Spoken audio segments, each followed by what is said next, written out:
Magandang araw! Napakaganda naman ng sikat ng araw dito sa New Zealand. At dahil nga maganda ang panahon ngayon, hindi na umuulan. Kahapon kasi, sobrang lakas ng ulan. May konting bagyo. So, dito nga pala kami sa labas ng bahay, naglilinis. Nagkakat nga pala ng hedges si Mister. So, ito nga palang hedges namin. Nagsisilbi siyang fence o bakod para hindi kami makita ng mga tao sa labas.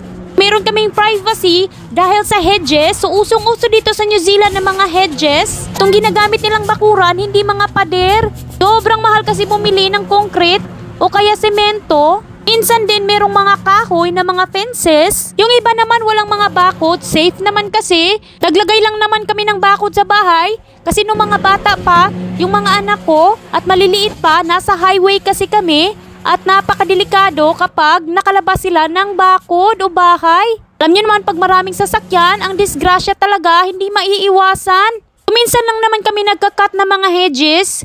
Every 3 months lang. Pag spring at saka autumn. Winter naman humihina yung pagtubo ng mga tanim o yung mga hedges din. Nagfo-frost kasi minsan dito sa bahay namin o sa lugar namin.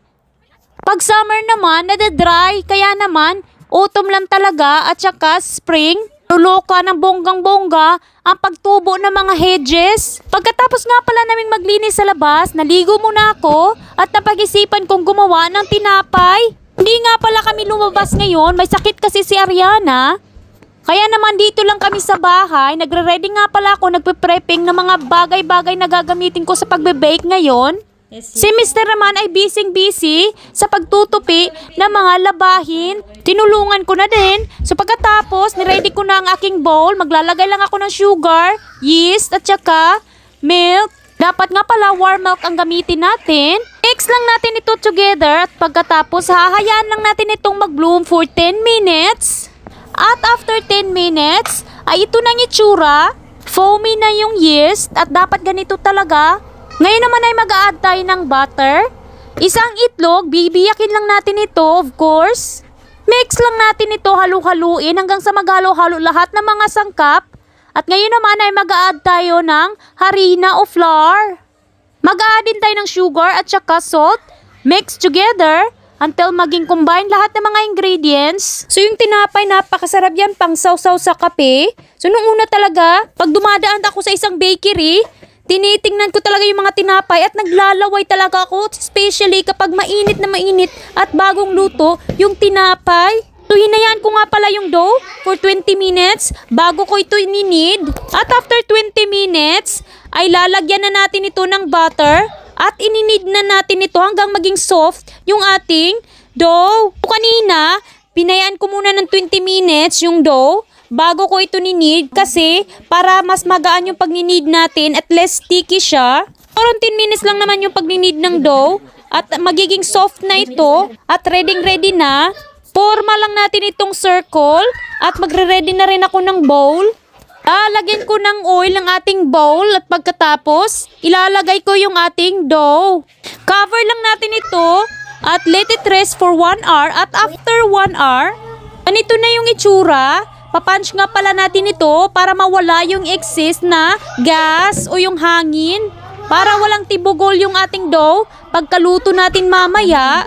So, i-form lang natin itong circle again at gamit ang ating dough cutter, kakat natin ito into 16 pieces. So, naglalaro nga pala yung mga anak ko ng Play-Doh at sinasabay nila ako sa aking pagbe-bake.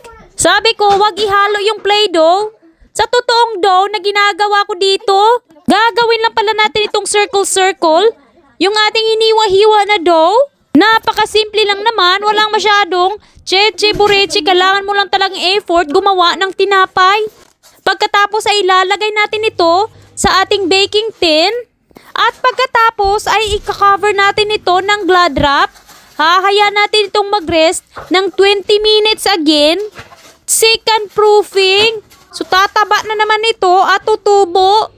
At after 20 minutes, ito na yung itsura at ready na i-bake. Meron nga pala ako ditong saucer. Magbibiyak lang ko ng itlog. Maglalagay din ako ng kunting milk. Mix lang natin ito together. At pagkatapos, ito nga pala yung i-wash natin sa ating bread. Papahiran lang natin yung ating tinapay o yung ating dough. Para naman maya pagkaluto, i-brown ito. Ito yung sekreto para sa napakagandang presentation at looking ng ating tinapay. Wow! Look at that! Wow! Let's have a tasting. Ooh.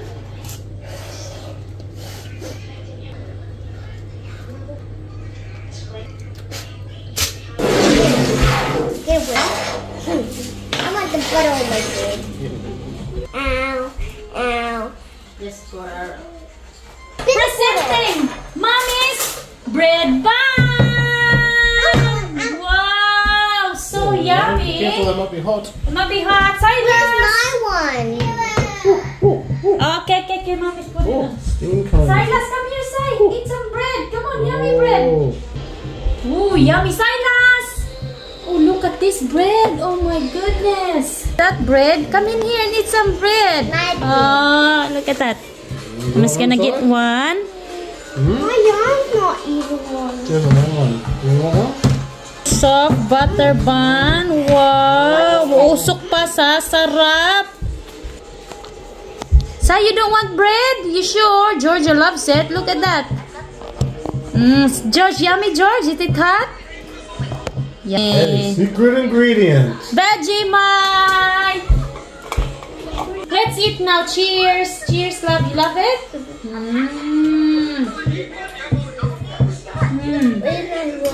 I want to get water. What? Quick kneading, Mommy. Maybe I should have buy this for the if I make that sliders. Sliders. Much nicer than countdown. It's 34, 62, 67. This is so potatoes before. Yummy. So guys, thank you for watching this video. I hope nag-enjoy kayo. At sa susunod naman na vlog. Bye!